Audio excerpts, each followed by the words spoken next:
Hair ట్రాన్స్ప్లాంటేషన్లో ఎలాంటి methods use చేస్తారన్నది చెప్తున్నా. అంటే జనరల్గా మనం బ్యాక్ హెయిర్ కూడా తీసుకుంటారని, అసలు ఇంకా ఏమేమి మెథడ్స్ ఉంటాయండి? అంటే సో హెయిర్ ట్రాన్స్ప్లాంటేషన్ ఇంతకుముందు FUT అనే పద్ధతి చేసేవారండి. దానిలో ఏంటంటే వెనకమాల స్కిన్ ఒక స్ట్రిప్ ఆఫ్ స్కిన్ తీసి దాన్ని మైక్రోస్కోపిక్గా ఫాలికల్స్ అనేవి తీసుకుని ఫ్రంట్లో ఇంప్లాంట్ చేసేవాళ్ళు. అది పాత పద్ధతి అనమాట, టైం టెక్నిక్ అని చెప్పి.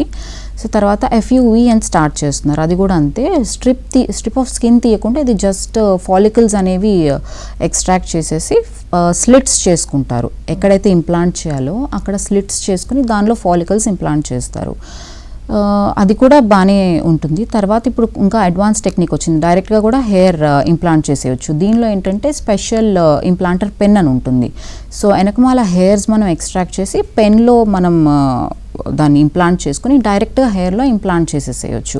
సో ఇదేమవుతుంది, దీనివల్ల టైం తొందరగా అయిపోతుంది, ప్రొసీజర్ తొందరగా మనం హెయిర్ ఇంప్లాంట్ చేసేస్తున్నాం కాబట్టి ఆ సర్వైవల్ కూడా బాగుంటుంది, ఫాలికల్ సర్వైవల్ బాగుంటుంది. సో రిజల్ట్స్ కూడా న్యాచురల్గా వస్తాయి. ఓకే.